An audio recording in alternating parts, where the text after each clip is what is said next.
دوستو جب جب ہماری پوری دنیا کے ہی اتہاس کے سب سے قابل، سب سے بہادر اور سب سے طاقتور سپہ سالاروں کی بات کی جاتی ہے یا پھر ہمیشہ بات کی جائے گی تو اس میں حضرت خالد بن ولید کا نام ہمیشہ ضرور لیا جائے گا، کیونکہ حضرت خالد بن ولید جہاں ایک طرف مسلم اتہاس کے تو سب سے بڑے اور سب سے طاقتور سپہ سالار مانے ہی جاتے ہیں، وہیں دوسری طرف پوری دنیا کے اتہاس میں بھی ان کا نام ٹاپ پر آتا ہے۔ حضرت خالد بن ولید نے اپنی زندگی میں ایگزیکٹلی کتنی جنگیں لڑی تھیں اس کا آنکڑا تو کلیئرلی اتہاسک کتابوں میں مینشن نہیں ہے، مگر ہاں جتنی بھی لڑی تھیں، اب وہ چاہے 80 ہوں، 100 ہوں یا 100+ ہوں، انہوں نے کسی بھی جنگ میں کبھی بھی ہار کا سامنا نہیں کیا، یعنی وہ ہر جنگ میں فتح یاب رہے۔ ایون وہ ایک جنگ کہ جو انہوں نے خود مسلمانوں کے ہی خلاف لڑی تھی، جس کو اتہاس میں جنگ احد کے نام سے جانا جاتا ہے، اور جس جنگ کے وقت تک وہ اسلام میں داخل نہیں ہوئے تھے، اس جنگ میں بھی انہوں نے اپنی قابلیت کے بلبوتے پر پوری جنگ کا پاسا ہی پلٹ دیا تھا اور مسلمانوں کو وہ نقصان پہنچایا تھا کہ جس کی شاید مسلمانوں کو کبھی امید نہیں تھی، کیونکہ یہ تو ایک ایسی جنگ تھی کہ جس میں شروعاتی طور پر مسلمان پوری طرح سے جیت چکے تھے، مگر آخری موقع پر خالد بن ولید کی زبردست اسٹریٹجی کی وجہ سے جنگ کا پاسا پوری طرح سے پلٹ گیا تھا، اور اس جنگ میں مسلمانوں کو وہ نقصان ہوا تھا کہ جس نقصان کی وجہ سے اگر اس جنگ کو ہارا ہوا نہیں کہا جا سکتا ہے تو جیتا ہوا بھی بالکل نہیں کہا جا سکتا ہے۔ اس کے علاوہ جب حضرت خالد بن ولید خود مسلمان بن گئے تھے، یعنی اسلام کو قبول کر لیا تھا، تو ایک کے بعد ایک لگاتار انہوں نے مسلمانوں کی طرف سے بے شمار جنگوں میں حصہ لیا تھا۔ اتہاس میں ایسی بہت ساری جنگیں ملتی ہیں جن میں ہم کو یہ دیکھنے کو ملتا ہے کہ جب مسلمان بڑی پریشانیوں کا سامنا کر رہے تھے اور بہت ساری کوششوں کے باوجود بھی فتح حاصل نہیں کر پا رہے تھے، تو حضرت خالد بن ولید کو اس فوج کی کمان دی جاتی تھی اور چند لمحوں میں ہی حضرت خالد بن ولید اس جنگ کو جیت لیا کرتے تھے۔ خاص طور سے ہماری دنیا کے اتہاس کی دو بڑی سپر پاورز کہ جن کو ہم لوگ رومنز اور پرشیا کے نام سے جانتے ہیں، ان دونوں کو بھی ختم کرنے کا کریڈٹ صرف اور صرف خالد بن ولید کو جاتا ہے، کیونکہ یہ دونوں طاقتیں ایسی طاقتیں تھیں کہ جو دنیا میں پچھلے سینکڑوں بلکہ ہزاروں سالوں سے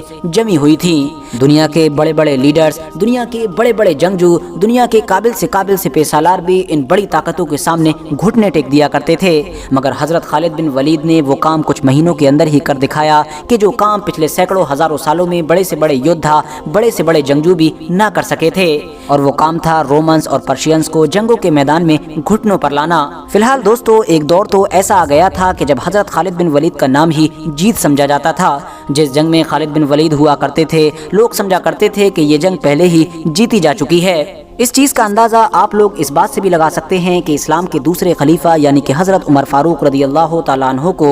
حضرت خالد بن ولید کو سپہ سالاری کے پس سے اس لیے ہٹانا پڑا تھا تاکہ لوگوں کے بیچ یہ یقین پیدا کیا جا سکے کہ خالد بن ولید کے بغیر بھی مسلمان جنگ جیت سکتے ہیں، کیونکہ ان کو لگتا تھا کہ عام مسلمانوں کے دل و دماغ میں یہی بیٹھ چکا ہے کہ جو ہم لگاتار جیت رہے ہیں، اس جیت کا راز کچھ اور نہیں بلکہ صرف اور صرف خالد ہے، اگر خالد نہیں رہا تو آخر ہمارا کیا ہوگا۔ اسی لیے حضرت عمر فاروق اعظم رضی اللہ تعالیٰ عنہ چاہتے تھے کہ لوگوں کو یقین ہو کہ ان کی یہ جو لگاتار کی جیتے ہیں، یہ جو لگاتار کی کامیابیاں ہیں، یہ دراصل صرف خالد کی وجہ سے نہیں ہیں، بلکہ خالد تو ایک ذریعہ ہے اور یہ ساری کامیابیاں خالد کے رب کی وجہ سے ہیں۔ حضرت خالد بن ولید بھلے ہی جنگی معاملات میں تم میں سے سب سے الگ ہوں، سب سے بہادر ہوں، سب سے ہوشیار ہوں اور سب سے قابل ہوں، مگر پھر بھی تم لوگ حضرت خالد کے بغیر بھی یہ جنگیں جیت سکتے ہو۔ دوستو حضرت خالد بن ولید کی ہمیشہ سے ہی یہ خواہش تھی کہ ان کو شہادت نصیب ہو، یعنی ان کی وفات نارمل طریقے سے نہ ہو بلکہ وہ تو کسی جنگ کے میدان میں لڑتے لڑتے شہید ہوں، مگر ان کی یہ خواہش کبھی پوری نہ ہو سکی۔